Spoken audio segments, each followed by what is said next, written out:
Quando João entrou no pátio da Universidade de Lisboa naquela manhã ensolarada, ele não sabia que seu melhor amigo Tiago acabara de espalhar o boato de que ele era gay.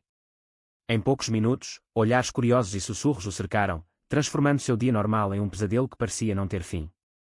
Os estudantes que antes o cumprimentavam com sorrisos agora desviavam o olhar ou trocavam mensagens rápidas nos grupos do WhatsApp da turma de arquitetura. João sentiu o coração apertar ao ver o professor de desenho técnico franzir a testa ao passar por ele, como se carregasse uma marca invisível. Ele tentou ignorar, pegou o caderno e sentou-se no fundo da sala, mas o ar parecia pesado, carregado de julgamentos que não tinham sido ditos em voz alta. Durante o intervalo, a notícia se espalhou como fogo em palha seca. Alguém tinha postado no grupo da faculdade uma foto borrada de João abraçando um rapaz na Praça do Comércio, capturada por uma câmara distante. Tiago, que sempre fora o confidente de todas as suas noites de estudo e festas, agora estava no centro do pátio, contando a história com detalhes que João nem reconhecia. Eu vi com meus próprios olhos, dizia Tiago para um círculo de amigos comuns, a voz baixa mas carregada de um tom que misturava surpresa e algo mais sombrio. João sentiu o sangue gelar. Como Tiago, o amigo que dividia o apartamento pequeno em Alfama e que o ajudara a superar a morte da mãe 2 anos antes, podia ter feito aquilo. A traição cortava mais fundo que qualquer insulto. Ele se aproximou devagar, as mãos tremendo, e perguntou diretamente: por que, Tiago? Por que inventaste isso? Tiago encolheu os ombros, fingindo inocência, mas os olhos traíam um brilho de satisfação que João não conseguiu decifrar. A tarde passou em um borrão. No refeitório, colegas que antes o convidavam para projetos em grupo agora sentavam-se longe, murmurando sobre aqueles tipos.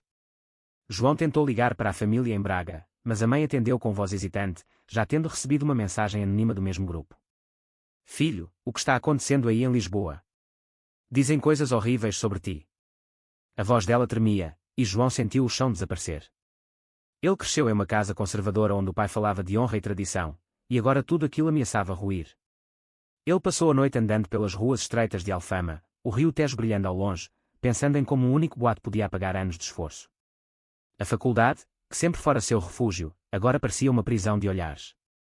No dia seguinte, o diretor convocou uma reunião discreta, não para punir, mas para entender o ambiente.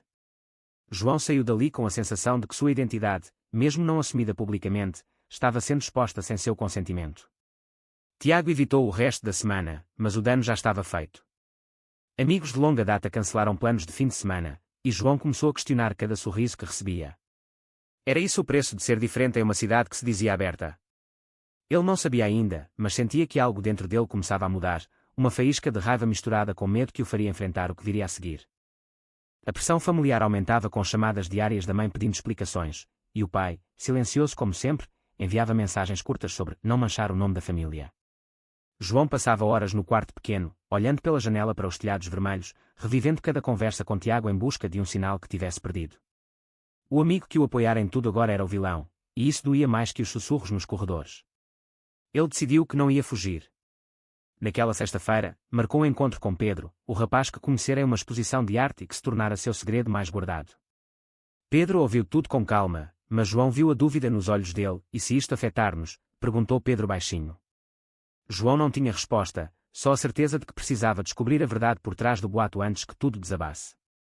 A semana terminou com João mais isolado, mas com uma determinação crescente. Ele não ia deixar que um boato definisse quem era. A viagem de comboio até Braga no fim de semana seguinte foi um tormento silencioso. João sentou-se junto à janela, vendo as paisagens verdes do Minho passarem, mas sua mente estava presa no pátio da universidade. Ao chegar à casa familiar, o pai esperava-o na sala com o jornal dobrado nas mãos, o rosto marcado por linhas profundas de desaprovação. Explica-me isto, João. Dizem que és diferente. A palavra ficou suspensa no ar como uma acusação. A mãe serviu o chá com mãos trêmulas, tentando mediar, mas as lágrimas nos olhos dela traíam um conflito interno. João contou parte da verdade, omitindo Pedro por medo, mas admitiu que sim, sentia atração por homens. O silêncio que se seguiu foi mais pesado que qualquer grito. O pai levantou-se e saiu para o jardim, deixando a mãe abraçá-lo com força, sussurrando que o amava mas que a aldeia toda comentava. Como vou explicar às tias na missa de domingo? João sentiu-se pequeno outra vez, como na adolescência quando escondia revistas debaixo da cama. De volta a Lisboa, o peso familiar misturava-se com o da universidade. Tiago continuava a evitar confrontos diretos, mas enviava mensagens indiretas pelo grupo de turma, alimentando o fogo com dicas sobre amigos que precisam de ajuda. Um dia, durante uma apresentação de projeto, um colega fez uma piada velada sobre parcerias criativas, e a turma riu baixo. João terminou a exposição com a voz firme, mas por dentro fervia. Ele marcou um encontro com Tiago num café perto do Rocio, determinado a exigir respostas. Tiago apareceu atrasado, com o mesmo sorriso fácil de sempre, mas os olhos fugiam. Foi só uma brincadeira que saiu do controlo, João. Alguém viu-te com aquele tipo, e eu confirmei sem pensar. João sentiu a raiva subir. Confirmaste. Tu inventaste detalhes que nem eu conhecia. Porquê, Tiago? Nós crescemos juntos, partilhamos tudo. Tiago hesitou, bebendo o café devagar, e por um instante João viu algo vulnerável no rosto dele, um medo espelhado no seu próprio. Mas Tiago mudou de assunto rapidamente, falando da pressão dos exames e da bolsa que precisava manter. João saiu do café sem respostas claras, mas com a certeza de que Tiago escondia mais do que dizia. Nessa noite, Pedro ligou preocupado. Ouvi coisas na faculdade. Queres que eu fale com alguém? João recusou, mas a conversa revelou o primeiro abalo no relacionamento. Pedro questionou se João estava pronto para assumir publicamente, se o boato não era um sinal de que deviam pausar. Eu não quero ser o segredo de ninguém, disse Pedro com dor na voz. João passou a noite em claro, caminhando pelo bairro alto, ouvindo o eco de risos distantes enquanto refletia sobre suas escolhas. A amizade traída doía, mas a dúvida de Pedro cortava mais fundo. Ele começou a escrever num diário, colocando no papel os medos que não ousava dizer em voz alta, o medo de perder a família, o medo de ser rotulado para sempre, o medo de que Tiago soubesse algo que ele próprio ainda não aceitara por completo. Na segunda-feira, um e-mail do Departamento de Apoio Psicológico chegou, convidando-o para uma conversa voluntária.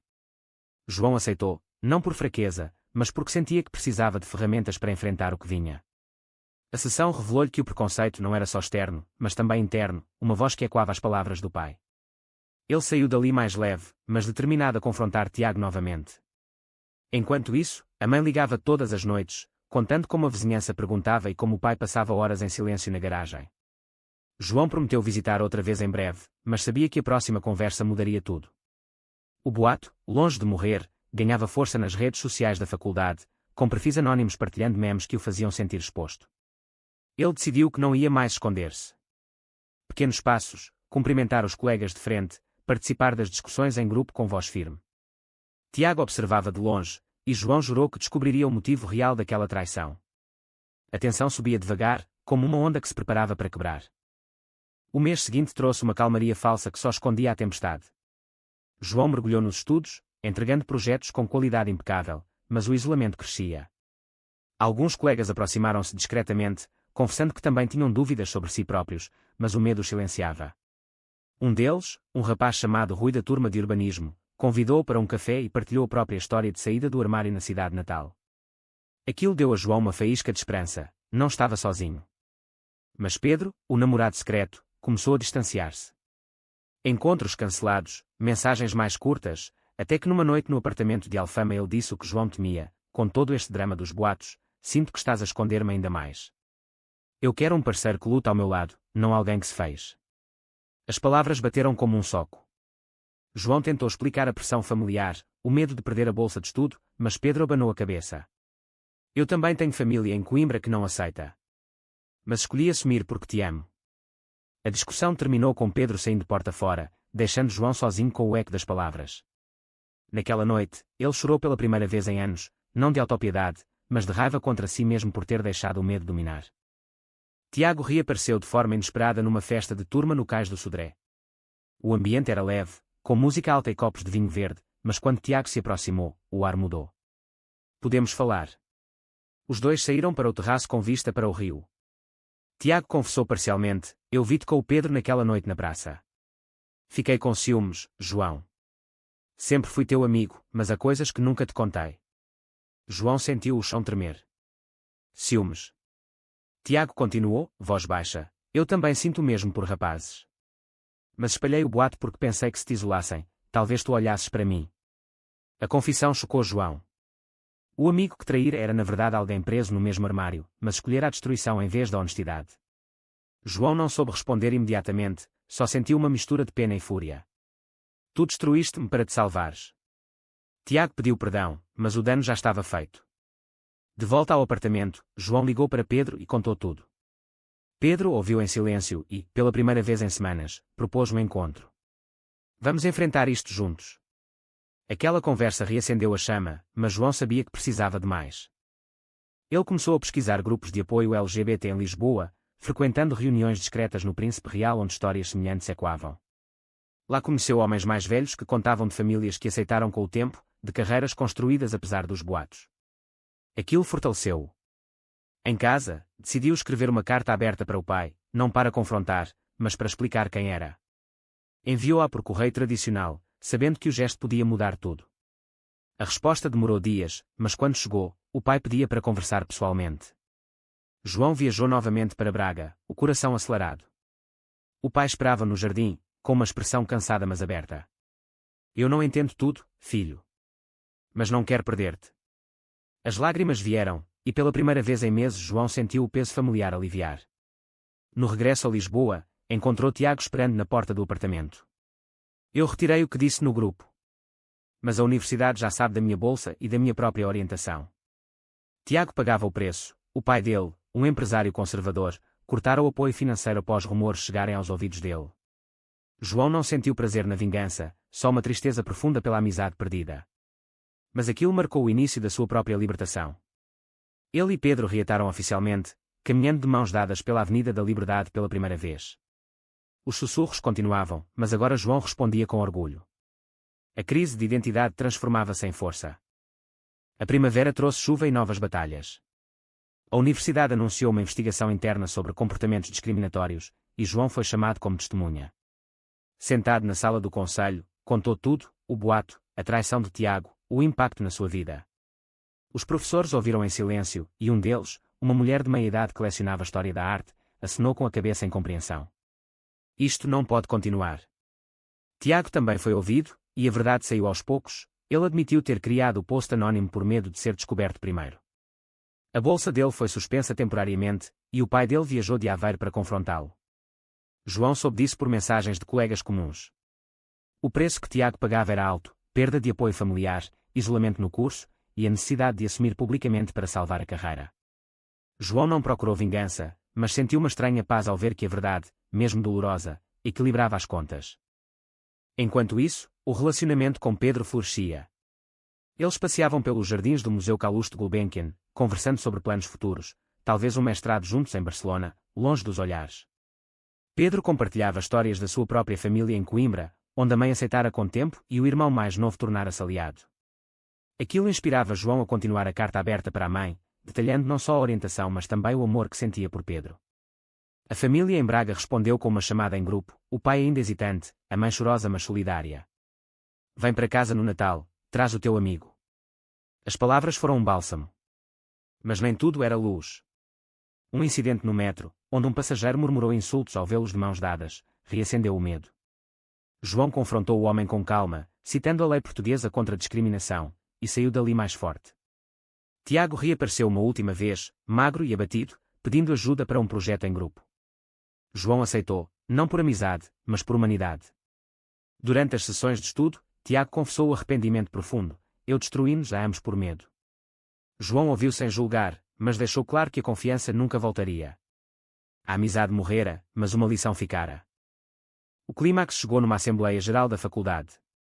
João subiu ao palco, microfone na mão, e falou abertamente pela primeira vez, eu sou gay. O boato não me definiu, mas mostrou-me quem sou. O silêncio inicial deu lugar a aplausos de alguns, olhares surpresos de outros. Tiago, sentado na plateia, baixou a cabeça. Depois da Assembleia, o diretor anunciou medidas anti-discriminação, citando o caso como exemplo. João saiu dali exausto mas livre. Pedro esperava-o lá fora, abraçando-o sob a luz do fim de tarde. Tu mudaste tudo. Nessa noite, os dois celebraram com um jantar simples em casa, planeando o futuro. João sentiu que a jornada, apesar da dor, o tornara mais resiliente. A família ligou no dia seguinte, orgulhosa pela coragem demonstrada. O pai admitiu, levei tempo, mas vejo que estás feliz. A pressão social diminuía, mas João sabia que a luta era contínua. Ele começou a voluntariar-se em associações LGBT, ajudando outros estudantes que enfrentavam boatos semelhantes. Tiago, por sua vez, transferiu-se para outra instituição, pagando o preço total da sua escolha. A revelação final destruíra o espalhador, mas construíra o homem que João se tornara. O verão chegou com uma Lisboa mais quente e colorida. João formou-se com distinção, o projeto final sobre espaços inclusivos na cidade ganhando prémio da faculdade. Pedro aceitou uma bolsa em Barcelona, e os dois decidiram mudar juntos, deixando para trás os corredores que viram o boato nascer. Antes da partida, João visitou Braga uma última vez. A família organizou um almoço simples, com tios e primos presentes. O pai ergueu o copo, ao meu filho, que me ensinou o que é coragem. A mãe abraçou Pedro como se fosse da família. As lágrimas foram de alívio, não de dor. De regresso à Alfama, João arrumou as malas com Tiago em mente. Enviou uma mensagem final: espero que encontres o teu caminho. A resposta veio curta mas sincera: obrigado. Aprendi com o erro. Não era perdão total, mas encerramento. Na noite antes da viagem, João e Pedro caminharam até ao mirador da Senhora do Monte, vendo a cidade iluminada. Tu transformaste o pior boato na melhor versão de ti, disse Pedro, beijando-o suavemente. João sorriu, sentindo o peso dos meses anteriores transformar-se em força. A jornada não terminara, mas agora era de crescimento partilhado, novos amigos, novas cidades, novas lutas contra preconceitos que persistiam em Portugal e além. Ele começou a escrever um blog anónimo sobre experiências LGBT na universidade, inspirando outros a assumirem-se com orgulho. A família enviava fotos semanais, mostrando aceitação gradual. Tiago, sob João por amigos comuns, reconstruía a vida em Porto, frequentando grupos de apoio.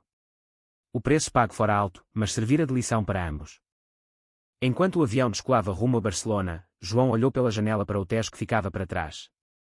A vida que construíra não era perfeita, mas era autêntica. Amor, amizade perdida, família reconciliada, sociedade que evoluía devagar, tudo isso moldara o homem que ele era agora. Pedro apertou sua mão, e João soube que o futuro brilhava.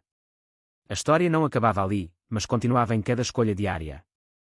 É verdade que quem espalha boatos sobre a orientação sexual dos outros acaba sempre pagando o preço com sua própria verdade revelada. Verdadeiro ou falso?